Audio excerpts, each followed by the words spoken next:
करता हूं स्टार्ट। तो इंडिविजुअल सेल मेथड, इसका एक और जो नाम है वो है डायरेक्ट सेल मेथड, या people call it direct method also. ठीक है, क्यों कहते हैं ऐसे? क्योंकि सर्किट का कनेक्शन कुछ इस प्रकार से बनाया हुआ है, सर्किट का बनावट, the whole construction is in such a way that whenever whenever you do some experiment or you try to get some observation, you are going to connect one cell at a time. A single cell would be connected at a time, and that is the reason we call it individual cell method.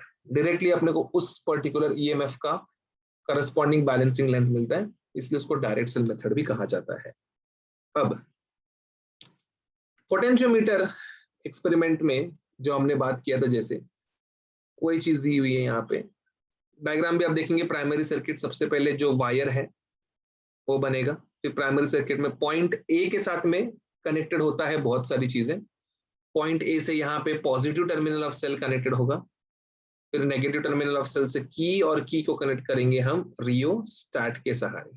ठीक है, तो ये हमारा primary circuit है। ये आज तीनों experiment में आपको बैक टू बैक नजर आने वाला है, तीनों की तीनों एक्सपेरिमेंट।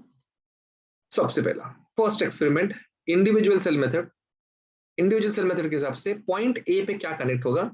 तो पॉइंट ए पे दो सेल कनेक्ट करेंगे हम कुछ इस तरह से, E1 एंड E2, और दो सेपरेट की दे देंगे उसको। तो यहाँ पे E1 E2 ये दो सेल, K1 K2 ये दो उसके की, और बीच में से हम लोगों ने छोड़ दिया यहाँ पे ऐसा एक वायर। ठीक है, गैल्वेनोमीटर, ऑब्वियसली गैल्वेनोमीटर लगाया और उसके साथ में jockey connected. The blue thing is jockey, that is the tap की, जिसको हम वायर के ऊपर टैप टैप टैप टैप करके जो नल पॉइंट ढूंढते हैं हम लोग, वो चीज है भैया। तो that is E1 K1 K2 all this thing together. Okay, that is what is this stuff is. अब एग्जाम में या प्रैक्टिकल में जब कभी भी इंडिविजुअल सेल मेथड आएगा तो ये डायग्राम आपका सबसे पहले पढ़ना चाहिए। तो इस चीज का एक मस्त सा स्क्रीनशॉट लेके रखो, क्योंकि इसको बनाने जाओगे तो काफी टाइम लगेगा। हम वो टाइम घर पे इन्वेस्ट करेंगे जब लेक्चर खत्म हो चुका रहेगा। तो स्क्रीनशॉट ले लीजिए, बाद में जब ये हेडिंग दिए रहेंगे जहाँ पे उसका जो जगह छोड़ा हुआ रहेगा वहां पे डायग्राम वगैरह ये सब फुर्सत में लिखना। चलिए अब शुरू करते हैं हम लोग एक बहुत ही बढ़िया चीज का, एंड वो है working process of the experiment. सबसे पहले आप देखेंगे की के क्लोज है, क्योंकि उसमें से मेन करंट निकलने वाला है। और जो प्रिकॉशन था हमारा कि जो ड्राइवर सेल है E, उसका EMF has to be greater compare to the addition of E1 and E2। मतलब जो इंडिविजुअल सेल है इन दोनों को मिला के भी जो बनेगा उससे ज्यादा होना चाहिए। क्यों ऐसा होना चाहिए ज्यादा? क्योंकि भाई उसमें से करंट निकल के सर्किट में आना चाहिए। नहीं तो फिर रिवर्स चला जाएगा करंट। बराबर, रिवर्स में जाएगा, रिवर्स में नहीं जाना चाहिए करके हम लोग ये ध्यान रख रहे हैं। तो ये एक बात है। फिर केस 1 में हमने बोला लेट्स क्लोज की K1, वी हैव क्लोज्ड की K1। K1 को हमने क्या किया भैया? यहाँ पे क्लोज किया। अब जैसे ही की K1 को मैंने क्लोज किया, मेरा सर्किट में करंट जो है वो एक अलग डायरेक्शन में दौड़ना शुरू हो जाएगा। ठीक है, आप देखेंगे की K1 को क्लोज किया तो करंट सेल से निकलेगा और कुछ करंट पोटेंशियोमीटर में दौड़ना शुरू हो जाएगा। ठीक है, और कुछ करंट जो है ऐसे ऊपर से E1 से गुजरता हुआ आएगा। I hope the animation is helping you out कि भाई वो कैसे काम करने वाला है और किस तरीके से काम करने वाला है। तो ये वो तरीका है भाई साहब, इस तरीके से सर्किट में करंट बढ़ने वाला है। और जैसे करंट दौड़ना शुरू हुआ, very first thing you are supposed to do is check out the deflection in galvanometer. ठीक है, गैल्वेनोमीटर में कांटा जो है 0 पे होना चाहिए, 0 पे नहीं है। अगर 0 पे तो रियोस्टैट को एडजस्ट करो। रियोस्टैट के ऊपर जो स्लाइडर है उस स्लाइडर को ऐसे आगे पीछे करो कि भाई साहब धीरे धीरे सब कुछ तुमको क्लियरली नजर आ जाता है कि गैल्वेनोमीटर में कांटा 0 होना चाहिए, नहीं है रियोस्टैट से 0 करने का। फिर उसके बाद चेक करने का पॉइंट ए पे टैप करके, जैसे पॉइंट ए पे टैप करेंगे द कांटा which is at 0 it should go to the extreme end. ठीक है, फिर वहां से निकाल के बी पे टैप करना है, it should go to the next extreme. ठीक है, फिर उसके बाद दोनों जगह पे टैप हो गया, फिर जब तुम कहीं भी टैप नहीं करोगे तो इट शुड बी एट 0, नहीं 0 है तो रियोस्टेट यूज करने का। इसलिए बार बार इसलिए बोल रहा हूँ क्योंकि रियोस्टेट का वही काम होता है। अब जब ये कंडीशंस पूरे हो गए तो आप नल पॉइंट ढूंढने की तलाश में जाओगे। नल पॉइंट ढूंढने के लिए हम लोग क्या करेंगे ना, हम लोग बहुत सारे अलग अलग जगह पे उसको टैप करेंगे।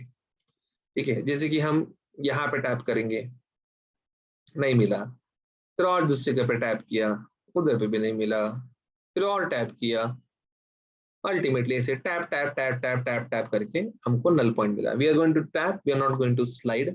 ठीक है, तो ऐसे टैप करते करते हम यहाँ तक पहुंच गए, नल पॉइंट मिल गया।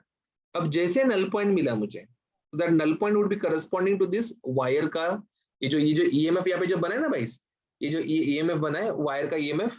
ठीक है, वायर का वोल्टेज और ये ईएमएफ हमारा इन अकॉर्डेंस में आ जाएगा क्योंकि बैलेंस हो गया ना कंडीशन। ठीक है, तो मतलब जो ईएमएफ सेल का है वही वोल्टेज वायर के अंदर इंड्यूस हो चुका है। तो हम ये डायलॉग लिखेंगे और हम बोलेंगे कि जो E1 है it is now equal to the voltage of the wire AP, जो एपी सेक्शन है उसको रहेगा। And according to the formula which we learned in the last lecture, V is equals to KL because K is V by L, है क्या नहीं? तो वो potential gradient है ना, तो लेंथ मल्टीप्लाई करो, जितने लेंथ का पोटेंशियल चाहिए वो मिल जाएगा तुमको ऑटोमेटिकली। तो वो हमको मिलते हुए दिख रहा है यहाँ पे। तो E1 is equals to VAP लिख दिया, V equals to KL हो गया। ठीक है, तो सब्स्टिट्यूट करेंगे वहां पे, तो E1 equals to क्या हो जाएगा, K टाइम्स ऑफ L1 हो जाएगा। ठीक है, तो भाई साहब ये बन गया मेरा इक्वेशन पहला। This is my equation A। Now case 2 क्या करूंगा मैं, की K2 क्लोज करूंगा। ठीक है, आई वुड बी क्लोजिंग की K2 और K1 को ओपन रखूंगा। तो अभी कैसे करंट पास होएगा रे, अभी करंट मेरा निकलेगा ऐसे, यहाँ पे कुछ जाएगा गैलो अपना, कुछ जाएगा पोटेंशियोमीटर के वायर में और कुछ करंट ऐसे ऊपर से आके ऐसे नीचे से जाएंगे E2 में से, समझा? E2 में से गुजरते हुए मस्त तरीके से वो धड़ाधड़ जाते रहेंगे हमेशा। तो ये जो चीज है, ये जो चीज हमने सीखा। हाँ क्या बोल रहे हैं? लास्ट में क्या बताया तो वापस बताएंगे क्या, डिस्कनेक्ट हो गया था? हाँ रिपीट कर देता हूँ एक बार वापस से, वही वही चल रहा है यहाँ पे। जैसा मैं अभी E2 के लिए करने वाला हूँ वो सेम प्रोसेस मैंने E1 के टाइम पे किया था। तो we would be checking out the null point first of all. तो ऐसे बहुत सारी जगह पे टैप करके देखेंगे, अलग अलग जगह पे टैप करके देखेंगे। जैसे टैप करते करते आपको गैलोमीटर में क्या होएगा, सर रीडिंग मिलते जाएगा आपको अलग अलग। ठीक है, बट आपका नल पॉइंट कौन रहेगा, नल पॉइंट वो रहेगा जहाँ पे गैलोमीटर में डिफ्लेक्शन 0 रहेगा। ठीक है, तो ये 0 यहाँ पे डिफ्लेक्शन आया, तो ये जो लेंथ है यहाँ पे इसको मैं L2 बोलेगा, और मैं बोलेगा जो E2 EMF है, ठीक है, इसका अलग नल पॉइंट है, तो ये जो लेंथ पे आया वो लेंथ को मैं L2 बोलूंगा। तो ये E2 equals to voltage of wire AP dash रहेगा, and this voltage is nothing but corresponding to KL, और L क्या है यहाँ पे L2, तो ये हो गया E2 is equals to K times of L2। ये मेरा इक्वेशन B हो गया। Now what we can do is we can divide equation A by equation B, और जैसे इक्वेशन A को हम B से डिवाइड करेंगे हमको इधर मिलेगा E1 upon E2 is equals to KL1 upon KL2, and ऐसे करने की वजह से यहाँ पे K और ये K कट हो जाएगा, और अपने को अल्टीमेटली हमारा formula that is E1 upon E2 is equals to L1 upon L2 करके मिल जाएगा। समझा? तो ये एक्सपेरिमेंट में क्या हुआ, एक टाइम पे एक सेल कनेक्टेड होने की वजह से हमको ऐसा सब चीज नजर आया। ठीक है, मारो screenshot, just take a screenshot of it.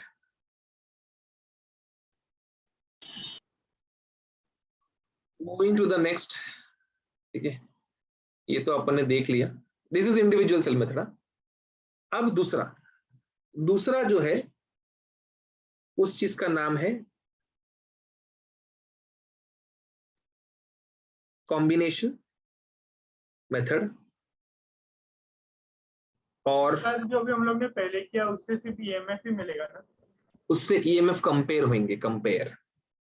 अच्छा, कंपेयर। तो सर यहाँ पे EMF मिलेगा क्या? हाँ, तो अगर तुझे वहां पे EMF ढूंढना है तो जो E2 है उसको नोन रखने का, तो E1 अननोन मिल जाएगा ऑटोमेटिकली। Yes sir. समझा? This like one of the techniques we use all the time. Yes sir. Sir मुझे आपने बताया था ना यूजर्स इसके लिए मैं पूछा। हाँ, यस यस, उसको इस तरीके से यूज करना है। तो ये बात हमको समझ में आ गया भाई कि भाई ये होता क्या है, ये करना कैसे होता है, इसका मेन फंक्शनलिटी वगैरह सब समझ गए। तो बढ़े आगे combination method. Yes sir. Combination method में सम एंड डिफरेंस क्यों बोलते हैं थोड़ी देर में तुमको समझ में आएगा। फिलहाल तो नाम याद रखो कि कॉम्बिनेशन दोनों साथ में इसमें एक्ट होने वाला है। प्राइमरी सर्किट का diagram exactly same. Secondary circuit में ना यहाँ पे थोड़ा सा एक नया एलिमेंट आने वाला है। We are going to use 4-वे की। ठीक है, अब 4-वे की क्या होता है, तो भाई 4-वे की ऐसा 4 की का कॉम्बिनेशन होता है, जैसे कि यहाँ पे एक की है, यहाँ पे एक की है, यहाँ पे एक की है और यहाँ पे ऐसा रोम्बस काजू कतली के शेप में होता है वो। ठीक है, और ऐसा इसमें क्या खासियत है कि इसमें ऑपोजिट्स कनेक्ट होते हैं, जैसे कि ये कनेक्ट हुआ और ऐसे ये कनेक्ट होंगे, ऐसे अपोजिट सामने सामने वाले की जो है कनेक्ट होते हैं। तो यहाँ पे चीजें कनेक्ट होगी, यहाँ पे कनेक्ट होगा, यहाँ पे कनेक्ट होगा, यहाँ पे कनेक्ट होगा। ठीक है, तो 4 टर्मिनल अलग की, इसलिए उसको 4-वे की करके नाम पड़ा है। तो E1 E2 को हम लोग उसके साथ में कनेक्ट करेंगे। तो आप देखेंगे यहाँ पे मैंने E1 लगाया सेपरेटली, बट E1 को मैंने 4-वे की के साथ में कनेक्ट कर दिया। ठीक है, इस तरीके से। और फिर E2 का जो दिख रहा है आपको डायग्राम, ऐसे ऊपर के 2 टर्मिनल के क्रॉस में मैंने E2 लगाया और E1 के जो सामने वाला टर्मिनल है उधर पे मैंने गैलोमीटर वाला वायर लगाया। ठीक है, तो यहाँ पे आप देखेंगे ये गैलोमीटर का वायर है और ये पार्ट जो है यहाँ पे इसका ये जॉकी वाला पार्ट है। ठीक है, yes sir. This part is the jockey वाला पार्ट। ठीक है, तो सर हाँ बोलना। सर पैरेलल की एक साथ चालू होंगे क्या? हाँ वही जो अपोजिट डायरेक्शन है, जो उसके सामने सामने वाले हैं, जैसे कि यहाँ पे ए सर और बी मतलब वो अपोजिट है एक और सी और डी अपोजिट है, तो वही चालू होंगे यहाँ पे। सर मतलब एक मतलब बोलो मतलब अगर ए को किया तो बी भी चालू होगा क्या सर? एक्चुअली कैसा होता है ना, ये चारों में की कनेक्टेड होते हैं चारों में। मुझे जब ए और बी को क्लोज करना है तो मैं सी और डी में से की बाहर निकाल देता हूँ, समझा। हाँ समझ गया सर। तो सी और डी में से बाहर निकाल दिया तो वो ऑटोमेटिकली ओपन सर्किट हो जाता है और करंट का फिर डायरेक्शन ऑटोमेटिकली नजर आने लगता है। Yes sir yes sir. तो अभी इसका एक स्क्रीनशॉट ले लो, क्योंकि ये रॉ डायग्राम है, इसमें कुछ फिलहाल फ्लो ऑफ करंट दिखाया नहीं, तो ये रॉ डायग्राम है। करंट ले लीजिए इसका, करंट ले लीजिए बोल रहा हूँ, स्क्रीनशॉट ले लीजिए भैया इसका। चलो, तो ये सर कुछ बेसिक प्रोसीजर जो हम लोग हमेशा फॉलो करते हैं, that is keys A and B को क्लोज कर दिया एंड उसके बाद जैसे गैलोमीटर को टच करेंगे, सी एंड डी ओपन रखा है, the reading in the galvanometer should be 0। Then उसके बाद करंट का फ्लो आप देखेंगे यहाँ पे, तो पोटेंशियोमीटर में तो करंट पूरा फैल जाएगा भैया। ठीक है, पूरा का पूरा करंट एकदम तेजी से फैल जाएगा। बट जैसे यहाँ पे जो करंट दिखेगा ना आपको, जो ऊपर गया है करंट, ऊपर वाला करंट जैसे E1 के सामने जाएगा, अभी करंट के पास 2 रास्ता, एक है ए और एक है डी। कहां से जाएगा करंट? डी से जाएगा सर। ठीक है, डी से ए और डी 2 रास्ता है। ए को क्लोज किया है, ठीक है, ए क्लोज किया है, डी ओपन है, कहां से जाएगा? ए से जाएगा सर। ए से जाएगा ना, तो यहां से जाएगा, इधर से E2 में जाएगा, फिर E2 से नीचे जाएगा, इधर से ऐसे आएगा, फिर यहां से यहां आएगा, फिर जैसे वापस यहाँ पे आएगा उसके सामने वापस 2 रास्ते, एक है डी और एक है बी। कहां जाएगा? बी से जाएगा। ठीक है, नहीं फिर जैसा यहाँ पे ए से गया था वैसे यहाँ पे बी से जाएगा और बी से निकल के गैलोमीटर में जाएगा, फिर उसके बाद जॉकी में जाके टैप करेगा। फ्लो ऑफ करंट समझ में आया कैसे हुआ? Yes sir yes sir. तो इसमें इसके अनुसार अभी तुम देखोगे, सेल को ध्यान से गौर से देखो, सेल का यहाँ का negative terminal is actually connected to यहाँ का पॉजिटिव टर्मिनल। इस पोजीशन को हम असिस्ट पोजीशन कहते हैं। कौन सा पोजीशन भैया? असिस्ट। ठीक है, फुटबॉल में सुना रहेगा तुमने, असिस्ट करके गोल किया रे, द गोल वाज असिस्टेड, मतलब दो प्लेयर लोग का एडेड इफेक्ट की वजह से गोल हुआ है। ठीक है, इंडिविजुअल गोल नहीं था वो, असिस्टेड गोल मतलब 2 लोग ने मिलके किया है। तो यहाँ पे असिस्ट मतलब E1 और E2 साथ में ऐड होंगे, तो यहाँ पे जो टोटल EMF रहेगा असिस्टेंस की वजह से वो E1 प्लस E2 हो जाएगा। तो जो मुझे करस्पॉन्डिंग लेंथ मिल रहा है ना, बैलेंसिंग लेंथ, अभी जैसे कि मैं यहाँ पे टैप करूंगा, ठीक है, ऐसे टैप किया, टैप किया, tap tap tap tap tap किया, ऐसे बहुत सारी जगह पर टैप किया रे, और ऐसा बहुत सारी जगह पर टैप करने के बाद मेरे को नल पॉइंट मिला, तो वो नल पॉइंट क्या है यहाँ पे L1। तो मैं क्या लिखेगा यहाँ पे इन शॉर्ट, ठीक है, I would write E1 plus E2 is directly proportional to L1। ये प्रोपोर्शनलिटी हटाऊंगा तो क्या आएगा, कांस्टेंट की वो कांस्टेंट के यहाँ पे पोटेंशियल ग्रेडियंट है, तो वो K L1 हो जाएगा और ये मेरा इक्वेशन A हो जाएगा। समझे, ठीक है, E1 plus E2 equals to K times of L1 कहाँ से और क्यों आया वो समझा, ठीक है। K के जगह पे मैं कुछ भी लिख सकता हूँ, K के जगह पे मैं K का कोई भी फॉर्मूला लिख सकता हूँ, K के जगह पे मैं I सिग्मा लिख सकता हूँ, V बाय L लिख सकता हूँ, जो मन में लिख सकता हूँ, लेकिन if you keep it K it would look more simple. Second screenshot, the very first screenshot was the raw diagram, the second screenshot is this scripted diagram and this case one. हाँ पूछ रहे हैं, क्या पूछ रहे हैं sir एक बार वापस बताओ ना, जरा मैं डिस्कनेक्ट हो गया था, वो E और E1 वाला बता रहे थे ना तभी हो गया था। हाँ हाँ मैं ये बोल रहा, मैं बताता हूँ अभी एक बार वापस से केस 2 एक्सप्लेन करता हूँ, just try to understand case 2, तो उसके हिसाब से केस 1 भी समझ में आएगा आपको, ठीक है। ओके ध्यान से, अभी जरा ध्यान से देखना। लेकिन तो ये पार्ट हमारा हुआ केस 1, केस 1 के जैसा एग्जैक्ट केस 2 है, ठीक है, एग्जैक्ट, हाँ एग्जैक्ट। तो ये इसको स्टाइल में रख देते हैं। केस 2 में क्या करेंगे, केस 2 में हम लोग कीज C एंड D को क्लोज करेंगे, ठीक है, जो कीज है ना हमारे C एंड D को क्लोज करेंगे। जैसे C और D को क्लोज किया, A और B क्या हो जाएगा, ऑटोमेटिक ओपन हो जाएगा। तो यहाँ पे करंट कैसे फ्लो होने वाला है इस बार, ऐसे यहाँ से नीचे से करंट आएगा, ठीक है, करंट आएगा, पॉइंट A से कुछ करंट पोटेंशियोमीटर में जाएंगे, ठीक है, और कुछ करंट तुम्हारे सेल E1 में जाएंगे। अभी जो करंट सेल E1 में गया, वो E1 से जाने के बाद कहाँ पे जाएगा, A पे जाएगा कि D पे जाएगा, D पे जाएगा, मतलब नीचे जाएगा, ठीक है। फिर वहां से वो और नीचे जाएगा, फिर वहां से वो यहाँ जाएगा, फिर यहाँ से S से, फिर यहाँ से S से, फिर E2 में जाने के बाद पॉइंट C में आने के बाद कहाँ जाएगा रे वो, अभी इधर ये पॉइंट आने के बाद C में से जाएगा, तो C से ऐसे निकल के गैलोमीटर में जाएगा। तो जैसा केस 1 में किया था वैसे ही यहाँ पे भी सेम रिपीट हो गया है सर, पर यहाँ पे नेगेटिव के बाद नेगेटिव ही आ रहा है। हाँ जी, पहले करंट डिस्ट्रीब्यूशन समझ में आ गया तो आगे का बढ़ाओ। करंट डिस्ट्रीब्यूशन समझ में आया सबको?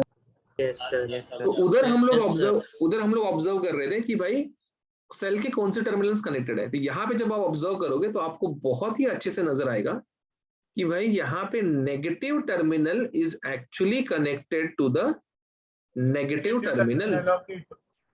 तो नेगेटिव कनेक्टेड जब होते हैं तो उसको हम बोलते हैं कि भैया यहाँ पे ये एक दूसरे को क्या कर रहे हैं, अपोज कर रहे हैं या रेजिस्ट कर रहे हैं। जैसे वहां पे असिस्ट नाम दिया था ना हमने, ठीक है, जैसे वहां पे असिस्ट कर रहा था वैसे यहाँ पे ये रेजिस्ट करता है, समझा। तो रेजिस्ट जब करेगा तो यहाँ पे टोटल ईएमएफ जो बनेगा वो बनेगा E1 माइनस E2, और यहाँ का जो लेंथ निकल के आएगा हमारा, वहां पे क्या निकला था रे, वहां पे मैंने KL1 लिखा था तुमको, ठीक है, E1 प्लस E2 KL। तो इधर पे क्या निकल के आएगा, यहाँ पे E1 minus E2 is equal to KL2 करके निकल के आएगा। इसको हमने इक्वेशन A बोला था, इसको हम इक्वेशन B बोलेंगे। ले लो भैया स्क्रीनशॉट।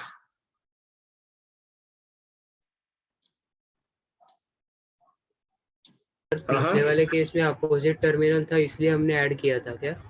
हाँ जी, उधर पे okay sir, opposite terminals connected थे इसलिए उधर पे क्या हुआ, एडिशन हुआ। यहाँ पे सेम टर्मिनल्स कनेक्टेड है, तो सेम टर्मिनल्स जब कनेक्टेड होते हैं तो रिपल्शन होता है, जिसकी वजह से अपोजिशन क्रिएट होता है, रेजिस्ट होता है, इसलिए यहाँ पे सबट्रैक्ट किया है। सर यहाँ पे E1 जो है वो E2 से बड़ा है क्या सर? हाँ ऐसे ही समझ लेना, यहाँ पे E1 का वैल्यू E2 से बड़ा है, वरना उल्टा लिखता था। हाँ तभी सर वैसा फ्लो होगा ना, नहीं तो फिर तो फिर हम लोग ऐसे बोल सकते हैं ना, पहले वाले केसेस में ज्यादा पोटेंशियल डिफरेंस क्रिएट हो रहा है करके। यस इसलिए तो देखिएगा ना वहां पे बैलेंसिंग लेंथ भी बड़ा था ना। Yes sir. ठीक है, वहां पे यहाँ पे बैलेंसिंग लेंथ मिला था मुझे, ठीक है। अब यहाँ पे माइनस होता है, देखना बैलेंसिंग लेंथ यहाँ पे ऊपर वाले वायर में मिल गया, तो मतलब इन शॉर्ट जितना ज्यादा ईएमएफ रहेगा उतना दूर बैलेंसिंग लेंथ मिलेगा, जितना कम रहेगा उतना नजदीक मिलते जाएगा। Yes sir. लिया स्क्रीनशॉट लिया इसके लिए? Yes sir. चलो अभी ना इसको सॉल्व करते, खत्म नहीं हुआ है, खत्म नहीं हुआ, अभी शुरू हुआ ये। तो हमारा इक्वेशन 1 क्या है? हमारा इक्वेशन 1 है E1 plus E2 is equal to K times of L1. ठीक है, this is A and this is E1 minus E2 is equals to K times of L2. This is equation B. Now guys, if you see it very carefully, अगर आप बहुत ध्यान से देखें guys, ये क्या है? What is this? Sum. What is this? Difference. आप समझे इसका नाम सम एंड डिफरेंस क्यों पड़ा? ये चीज की वजह से, ठीक है, ये वाले हरकत की वजह से इसका नाम सम एंड डिफरेंस पड़ा. Now let us divide A को B से. When we divide A by B, क्या मिलेगा हमको?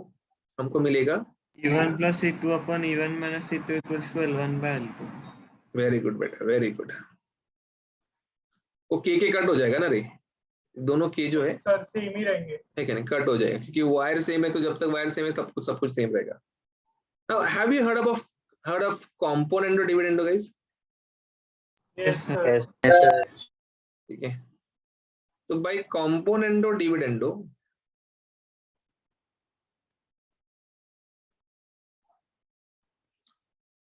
न्यूमरेटर प्लस डिनोमिनेटर, तो numerator plus denominator as it is upon numerator minus denominator. तो माइनस में क्या होगा? साइन पलट जाएगा उसका, माइनस E1 प्लस ठीक है. और सेम यहाँ पे भी होगा L1 plus L2 upon L1 minus L2. अब यहाँ पे E2 कैंसिल होएगा, यहाँ पे E1 कैंसिल होएगा, यहाँ पे क्या आएगा? सर 2 भी कैंसिल होएगा. हाँ बराबर बेटा. तो ये E और E 2E1 हो जाएगा, नीचे E और E 2E2 हो जाएगा. And this would be equals to L1 plus L2 sum L1 minus L2 difference. 2 भी कट होके अल्टीमेटली मुझे मेरा फॉर्मूला मिल चुका है सम एंड डिफरेंस मेथड का.